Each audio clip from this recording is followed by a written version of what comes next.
Hello, Peaceful Profits Nation. Chanel here with an exciting client spotlight episode for you today. So, today we're talking to our client, Rachel Duffy. Rachel, welcome to the podcast. Thank you so much for having me. Yeah, Rachel is a former divorce attorney turned trauma informed certified conscious parenting coach who has dedicated over 2 decades to helping parents and kids improve their relationship. Rachel works with parents to help them raise well adjusted, skilled, and emotionally sound kids without yelling or saying things they regret. Her deeper purpose is to help kids grow up with a sturdy emotional foundation, not having to one day remember who they are because they will not have forgotten it in the first place. Rachel uses a proprietary combination of psychology and brain based practical tools alongside personal spiritual growth and a good dose of wisdom. Unlike traditional parenting solutions that rely on quick fixes to put out fires, Rachel helps you create life lasting change by showing you how to quickly identify and address the root causes of draining relationships in your family. Okay, this is so interesting. As many listeners probably know, I am a mom of five, so this is very fun for me to talk about this element of parenting. But the first thing I want to dive into is a divorce attorney turned parenting coach. How did you make that leap? Not overnight. So I'll start with saying I think the family dynamic between parents and children, but also between husband and wife, has always been a source of interest for me. I've always been really interested in relationships. I've thought it was really important to understand ourselves and our relationships, and I think that's what got me into family law to begin with. However, what I quickly found out as a litigator and a mediator was that even though I had the legal skills, what I did not have were the deeper kind of the psychology behind relationships. I didn't have that understanding. And to be quite frank, I didn't have the life experience or the maturity to understand the family dynamic on a deeper level the way I do now, when I have my own family. So I think I was just not fully equipped to thrive in that environment. So it left me frustrated. And about 20 years ago, I moved to California and I decided that that was going to be the line in the sand for me, that I would not pursue renewing my license in California. So I kind of transitioned into business, which has always been a passion of mine and a love of mine, and I'm good at it. And I spent some time doing that. And when I became a mother, I naively thought, I chuckle as I think about this now, but I naively thought that all the skills and the experience I had, I became a mom when I was 39 and then again at 40. So I thought all the experience I have and all the skills I've built would help me in motherhood, that it would be, that I would kind of nail it. And I was brought down to my knees so quickly, Chanel, that I really had to eat a huge slice of humble pie. And that's probably a good thing. That made me seek out help for myself. So the person I mentored with is Dr. Shefali, who's a multiple New York Times bestseller, Oprah's favorite parenting coach, and she is the founder of Conscious Parenting here in the United States. And I learned from her what it meant to be a conscious parent and how to completely look at parenthood and the relationship with my children through a completely different lens than I had been, and that we've all been brought up to view parents and children through a very traditional paradigm. And she completely kind of turned that paradigm on its head for me. And what that did was it changed the trajectory of my life. It changed my relationships with my children, with my husband, with myself. So when she opened her coaching institute, I was one of the first people in the door, because I truly believe that this is how we change the world. This is how we impact the world for the better. The parent-child relationship, for me, is the most important relationship of our lives, as it sets the blueprint for everything that is to follow. So if I want to have a good impact on the world, if I want to see change in the world, this is where it begins. So I began in my own home with my own children, and now I help other parents do the same with their children. Oh, I love it. Okay, that is such a great story and experience. I thank you for sharing. And I think that most people would be brought to their knees. You didn't mention that you had 3 kids in 13 months. 3 kids in 13 months. That is a lot. And I think, we're grateful and your clients are grateful that you had that experience so that then you can help others. So I would love to dive into, you said you've been at this for a while. And one of your recent successes was understanding the type of content that you need to create and the funnel you need to build to have predictable and consistent lead generation that turns into sales.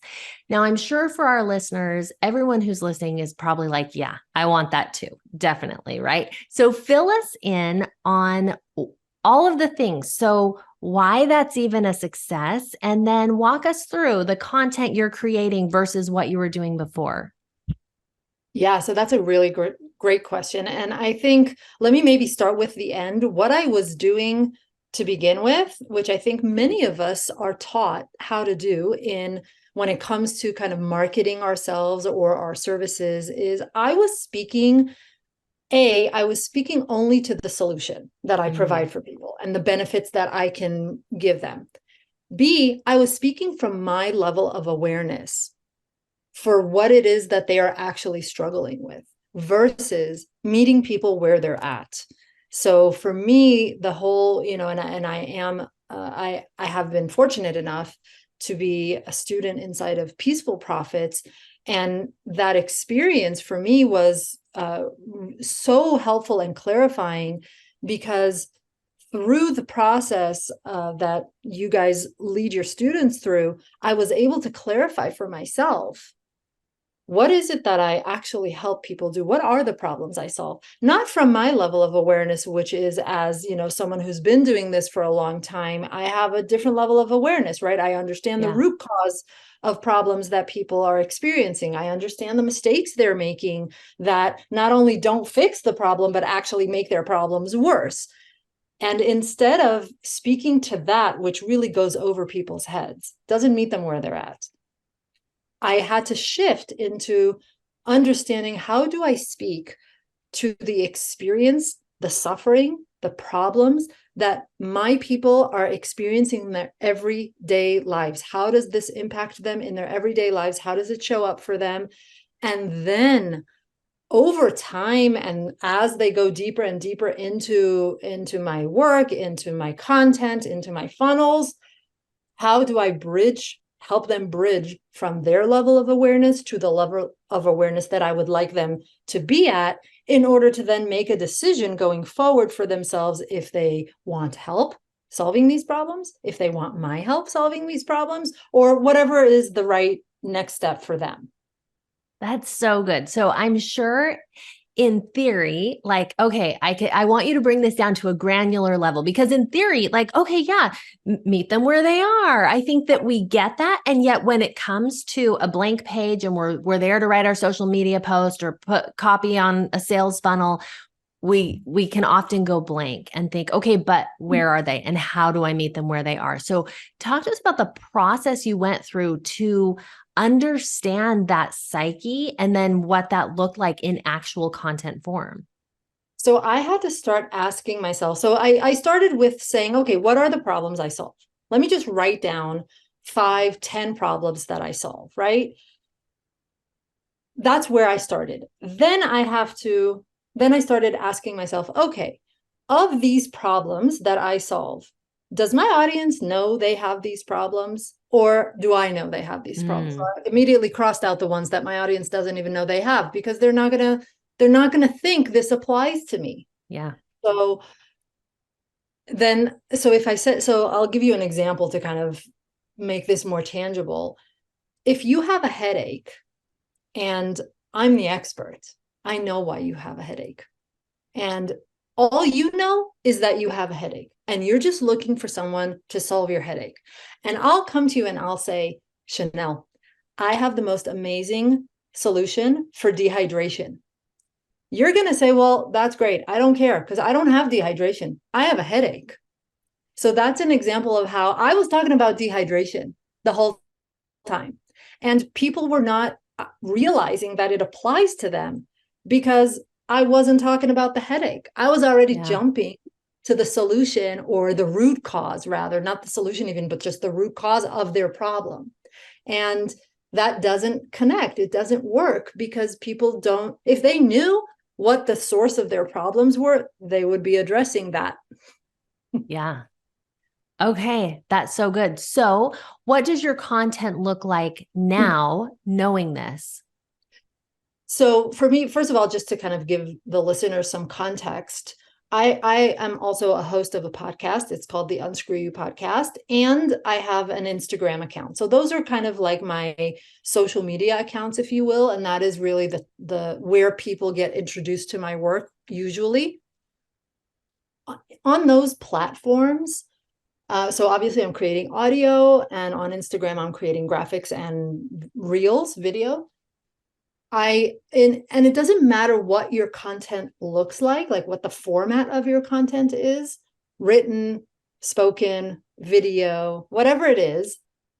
I had to change the way I communicate. That was really for me the key that I had to unlock, is I had to change the way I communicate. So first, I had to get clear on, like I said earlier, the problems I solve for people from their perspective. Yeah. Number one. Number two, of those problems, which are urgent, because there's 5 million problems that I can actually solve for you, but they're not all urgent enough to make you say, listen, I will pay you anything if you can solve this problem for me, right? So we have to be discerning when we pick the problems that we talk about. We have to understand that some problems are really complex and difficult to solve, and some are not. So if you're talking about problems that are not major problems, it's just something for you to be aware of, that, by definition, the urgency, the inner urgency to solve those problems is not going to be super high. Versus if you're solving a problem that is really a thorn in someone's side, where they're not sleeping at night, this is sitting, weighing on them all day, every day, and they have tried everything and they can't figure out what to do. Okay, now you have a problem that people are intrinsically motivated to solve, that they are motivated and understand, I'm going to have to pay someone to help me solve this because I've already tried everything. And you've created some automatic built-in demand for your services. Then once I have that, now I have to understand how to say it, right? Because it's one thing to know, okay, what do I talk about? And then it's a different thing to know, how do I say it? Yeah. Because I can talk about a topic in lots of different ways, but they're not all going to resonate in the same way, right? So there's a lot of trial and error there. For me, how I did that is I tested. I adopted the mindset of, I'm running experiments. I'm a scientist. I'm not an entrepreneur. I'm not a parenting coach. I'm not a former divorce attorney. I'm a scientist, turns out. And I'm just going to the lab, to my social media lab every day, and I'm experimenting. And I paid attention to people's behavior. So not just what they were saying to me, but also their behavior. Were they sharing? Were they commenting? That takes some effort for someone to do that, more than just a like, for example. Yeah. And I looked at that and I tracked it. And that's another key piece, is I just tracked numbers and tracked data, metrics every single day. And I looked at it. This was something that this is another shift for me that happened inside of Peaceful Profits, because I didn't really want to look at the numbers, to be honest with you. I didn't want to. It's okay. I kind of more or less know in my head, but turns out you don't actually know in your head. And the numbers do surprise you in both directions, right? For better and for worse sometimes. I had to make the mindset shift of, these are just numbers. This is just information. It's my job to take this information and make a decision based off of that information. And if I don't know what decision to make, then I go to a coach and I get coached on that. And I, present it and say, well, what do you think this means? I don't know what to make of this, right? Yeah. So that is how, just step by step, I did my best to kind of, those blinders they put on horses in races so they don't get distracted. I did my very best to embody that, rather than constantly being in the cycle of, let me create a new course, let me create a new thing, let me create a new, lead magnet. Like, it's so easy, I think, for entrepreneurs to to go that route because we are Yeah. very creative. We do have a lot of ideas. I do understand that. And it's a shiny object. So I had to always bring myself back to just put your nose down to the ground and focus on this one thing, figure out this place, this constraint in the funnel, this place where it's not working, figure that out, and then move on to the next step. That's so good. I love this idea of seeing yourself as a scientist and just really testing everything out. It's hard to do because as entrepreneurs, yes, we're creative, but also we're attached sometimes. It becomes our baby. It's like something we've put so much time and effort and heart into that it can be hard to detach emotionally from that. So, how were you able to take that step back and take the emotion out of it enough to do what you've done? That's a great question. And I actually think that doing what I do, being a conscious parent and specifically a conscious parenting coach, really helped me there because that's also one of the shifts I had to make inside of parenting.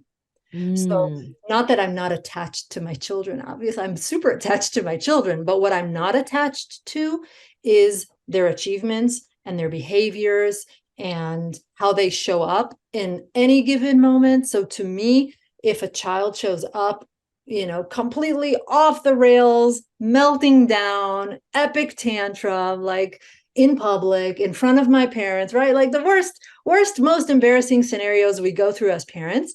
To me, that is just as fine as if and when they show up, at their very best.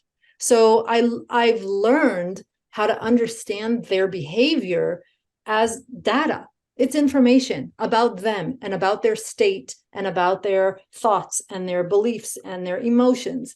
And it's my job as a parent to decipher that information and help them understand how to process their emotions and help them move forward and make decisions based off of that. So to me, I realized in my business, it's actually the same thing because my business is not my baby.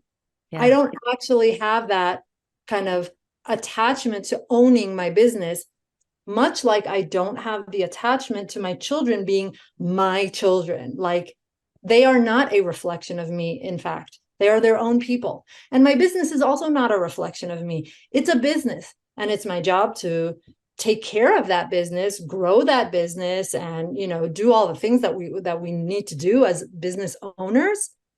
But it isn't my baby.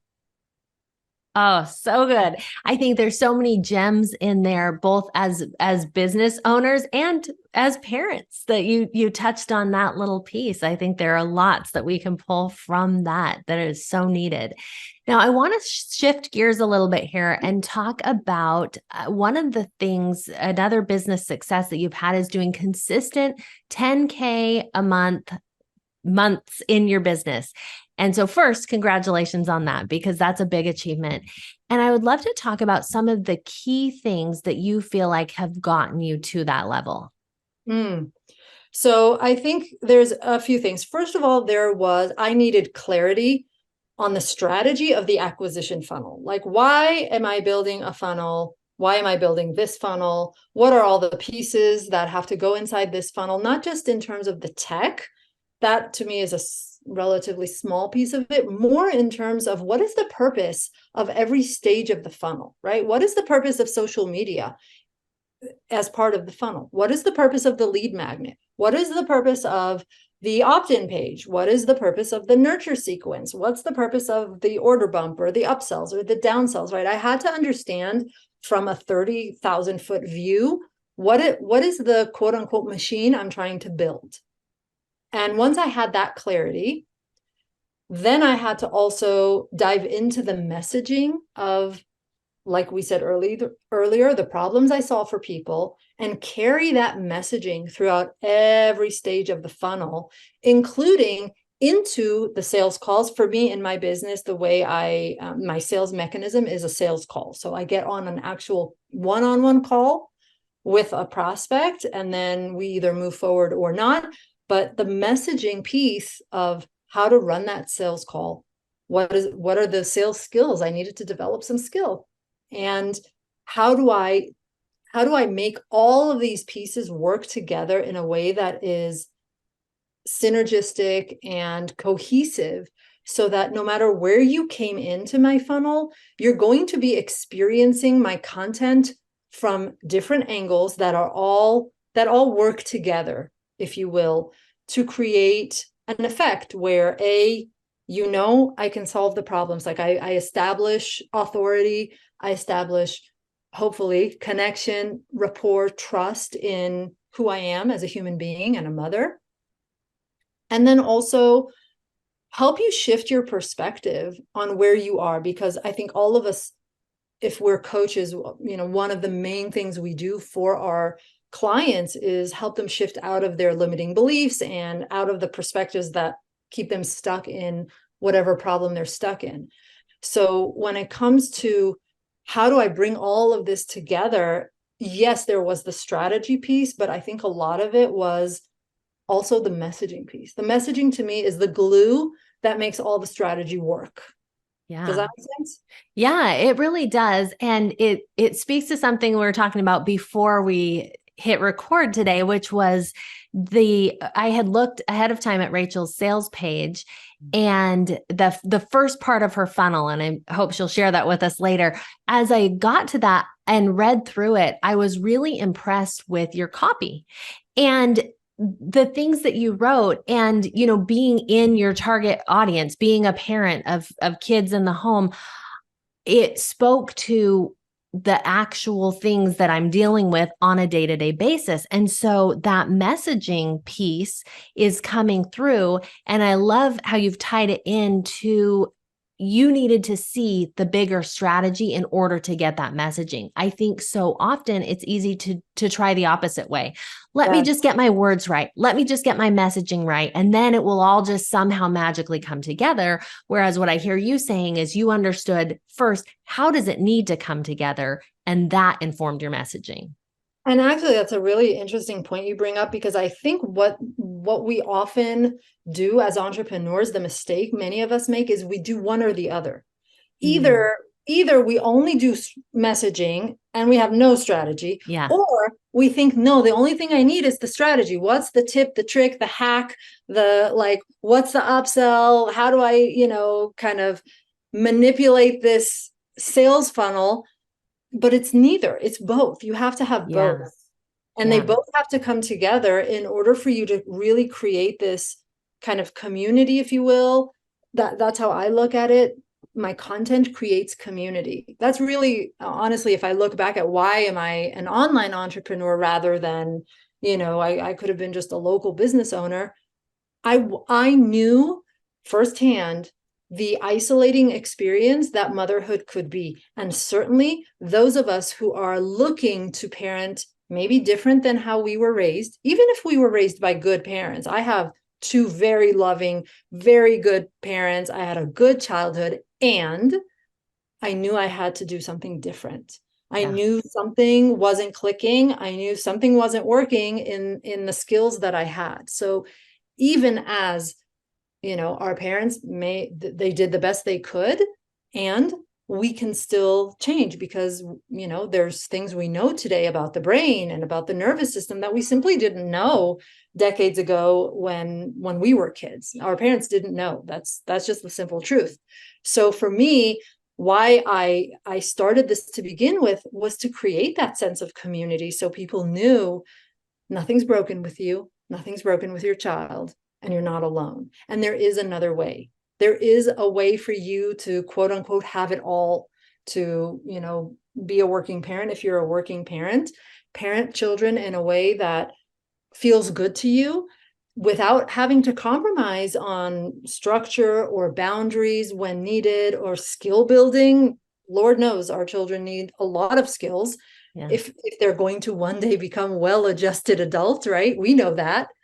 So you can have it all. It isn't, I think for me, at least, it was in my mind, my own limiting belief was that it's either or. Either I am bad cop or good cop. And I didn't like either one of those options, to be honest. Yeah. Yeah. Who does, right? That's not where we want to be as parents. So you've given us so much good information today. One of the things that you've talked a lot about is this idea of really getting your messaging and your content right. For others who are looking to have similar success with what they put out into the world, what is the number one piece of advice that you would share with them? Honestly, find a mentor. Mm. Invest in a mentor who has done what you want to do and has a proven track record. Ask for help and get coached, because the truth is we're all smart enough. And if we could have figured this out on our own, we already would. And I don't know about other people. For me personally, I have a touch of impatience, meaning I don't want to do trial and error for 15 years to try and figure it out on my own. Maybe I can, maybe I'm smart enough, probably, but I'm not interested in that. Rather, what I would prefer is to invest in a mentor who can get me there and, collapse that timeline for me, because what I really want is to help people. And I don't want to have to wait 15 years before I've figured this out enough to actually make an impact on families. I want to make an impact on families today. And between you and me, I want to make an impact on children. That's really my motivation. As you mentioned in the beginning of our recording, why I'm doing this is because I want children to grow up in a world where they know their voice, they know who they are, they know they matter, they are very connected within themselves. So if I'm going to help that effect happen in the world, I have to start with their parents. Yeah, I love that mission. I think that's so, so powerful what you're doing. And to see how it all comes together, that it's not just about, a mom losing her mind in the moment. It's about teaching her to connect so that the kids then have the lives that they're meant to have. And so that's a really powerful thing that you're doing. I also love this idea of finding a mentor to collapse the timeline. I think that's really powerful because, yeah, we can struggle through and do it on our own, but it's going to take a lot longer. And so that's a really, really good point, that mentors speed up the process. So I think that that's true both in business and in parenting. So if people are looking for help in their parenting, where can they get more information about your work? Thank you. I just on that point of connection that you mentioned earlier, I say this all the time to my clients. Connection is both the short term and the long term goal for us as parents. Yeah. So when we're coming from that place and asking ourselves, okay, how do I connect both in the short term and in the long term, and constantly have that kind of macro micro vision, I think that is a mindset shift that is super helpful for us, again, both in parenting and in business, right? Yeah, for sure. That's so good. So I'm in three places. One is Instagram. You can find me at Rachel Duffy here on Instagram. The other is you can check out my podcast, the Unscrew You podcast, which is available anywhere you listen to podcasts. And if you want to kind of go a little bit deeper with the things that we talked about today, I would be more than happy. And, I would feel privileged if you would check out my secret podcast, which is called For the Last Time. And it specifically dives into how we can stop reacting in ways that we later regret as parents. How do we remain patient with our children, even when they melt down in public, or they ignore us, or they talk back to us? So it's a simple step-by-step process that I walk people through. And I'm going to share the link with you, hopefully in the show notes. And Perfect. I would Yes. check that out. Okay. We'll make sure to share that. Rachel, thank you so much for being here today.